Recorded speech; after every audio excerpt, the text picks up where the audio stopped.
जो 47 सालों में नहीं हुआ वो 20 दिनों के अंदर हो गया। जी हाँ, अब से 47 साल पहले 1979 में अमेरिका ने ईरान पर लगाया था ऑयल एम्बार्गो। दरअसल उस समय ईरान के अंदर इस्लामिक क्रांति हुई थी और आयतुल्लाह अली खामेनेई के आदेश पर वहां पर मौजूद अमेरिकी दूतावास में अमेरिका के लोगों को बंधक बना लिया गया था। और उसी के जवाब में अमेरिका ने ईरान पर ऑयल एम्बार्गो लगा दिया था, यानी कि ईरान किसी को भी खुले में कच्चा तेल नहीं बेच पाएगा। हालांकि तब से लेकर अब तक 2-3 देश हैं जो थोड़ा बहुत कच्चा तेल यहाँ पर खरीद लेते थे ईरान से, जैसे कि भारत, इसके अलावा चीन, 1-2 और देश थे। लेकिन ईरान अपनी मर्जी से किसी को भी ऐसे ही कच्चा तेल नहीं बेच पाता था। और इसीलिए आप देखो कि ईरान अरब देशों के मुकाबले बहुत गरीब है, जबकि ईरान एक ऐसा कंट्री है जिसके पास कच्चे तेल के साथ साथ गैस के भी अकूत भंडार मौजूद हैं।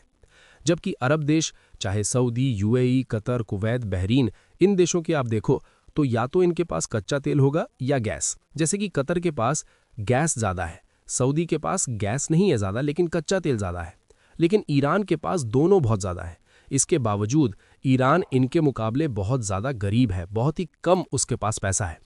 और इसीलिए ईरान ने कई बार अमेरिका से नेगोशिएशन भी करी। अगर आप देखो 1979 से लेकर अब तक सैकड़ों बार नेगोशिएशन हो चुकी है इस ऑयल एम्बार्गो को उठाने की। लेकिन कभी ये थोड़े वक्त के लिए उठा तो कभी लिमिटेड तेल बेचने के लिए।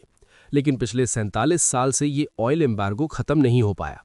लेकिन अब वो होने जा रहा है जो पिछले 47 सालों में नहीं हुआ। आप स्क्रीन पर देखिए, अमेरिका के वित्त मंत्री ने ऐलान किया है कि अमेरिका ईरान पर लगा ऑयल एम्बार्गो हटाने जा रही है। जी हां, आपने सही सुना। ईरान पर 47 साल से लगा प्रतिबंध अब 20 दिनों के युद्ध के बाद खत्म होने जा रहा है। ईरान एक तरफ अमेरिका से युद्ध भी लड़ता रहेगा और अमेरिका उस पर लगा प्रतिबंध हटाकर उसे कच्चा तेल भी बेचने देगा। और इसीलिए ट्रंप का मजाक दुनिया भर में उड़ाया जा रहा है। खुद अमेरिका में उनके जो समर्थक हैं वो उन्हें गालियां दे रही हैं कि ये कौन सी रणनीति है, कौन सी चाणक्य नीति तुम उठाकर लाए हो कि तुम जिस देश के साथ युद्ध कर रहे हो, तुम्हारा पहला काम होना चाहिए कि उसे फाइनेंशियली वीक किया जाए, जिससे कि वो हथियार ना खरीद पाए और जल्दी तुम्हारे सामने सरेंडर करे। तुम क्या कर रहे हो? 47 साल से लगा कच्चा तेल बेचने का जो प्रतिबंध है हटा रहे हो, जिससे होगा ये कि ईरान कच्चा तेल बेचकर मोटा मुनाफा कमाएगा। अब तो वैसे भी तेल के दाम दुगने हो गए हैं तो उसकी कमाई भी दुगनी हो जाएगी।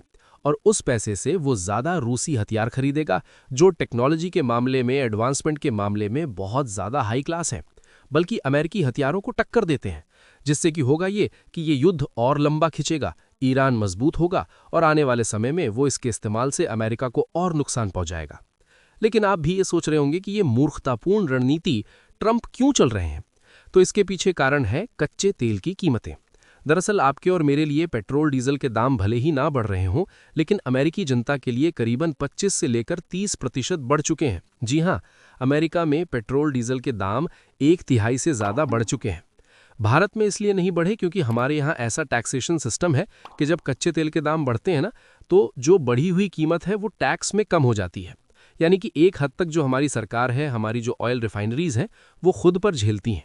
और फिर बाद में जब कच्चे तेल के दाम कम हो जाएंगे तो इस घाटे को वो वहां रिकवर कर लेंगे।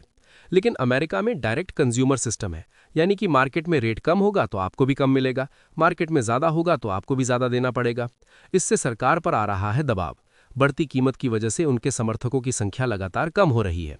और इस तेल की कीमत को कम करने का एक उपाय ये है कि ईरान, जो कि कच्चे तेल का एक बहुत ह्यूमंगस एक्सपोर्टर है, उसे रिलैक्सेशन दी जाए कच्चा तेल बेचने में, जिससे कि ईरान का जब कच्चा तेल मार्केट में आएगा तो ऑटोमेटिकली दाम गिरते चले जाएंगे।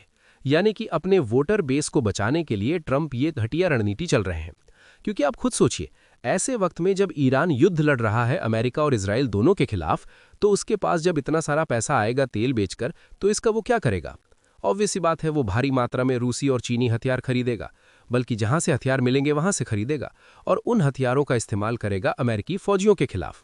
यानी कि ट्रंप अपने सैनिकों की बलि दे रहे हैं, जिससे कि अमेरिकी जनता में उनकी लोकप्रियता बनी रहे। वहीं ईरान के लिए तो बहुत बड़ी विक्ट्री है ये, क्योंकि पिछले 47 साल में जो नहीं हो पाया, 20 दिनों के युद्ध में उन्होंने करके दिखा दिया।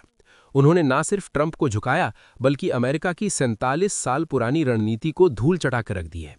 और ये ईरान के सामने हथियार डालने से कम नहीं है। जी हाँ, ये डोनाल्ड ट्रंप का एक तरीके से वर्चुअल सरेंडर है ईरान के सामने। और इसीलिए अमेरिकी एक्सपर्ट भी कह रहे हैं ट्रंप को कि ऐसा मत करो, क्योंकि ऐसा करोगे तो ईरान को मैसेज जाएगा कि युद्ध लंबा खींचने से उसका फायदा हो रहा है। ट्रंप धीरे धीरे करके उसके सारी बातें मान रहे हैं। ऐसे में उसे तो यही मैसेज जाएगा कि उसे युद्ध और लंबा खींचना चाहिए, क्योंकि जितना ज्यादा लंबा युद्ध खींचेगा ट्रंप उतने मजबूर होंगे, उतना ज्यादा सरेंडर करेंगे, उतना ज्यादा झुकेंगे ईरान के सामने। इसीलिए ना सिर्फ ये रणनीति के लिहाज से गलत है, बल्कि युद्ध के दौरान दी जाने वाली मैसेजिंग के लिहाज से भी बहुत ही ज्यादा गलत स्टेप है। और इसके परिणाम निश्चित तौर पर अमेरिका के लिए निश्चित तौर पर बहुत भयानक साबित होंगे। खासकर कि अमेरिकी फौजी जो कि अरब में तैनात है, उनके लिए तो ये सबसे ज्यादा गलत फैसला है। अपडेट अच्छा लगा हो तो चैनल को सब्सक्राइब करना मत भूलिएगा।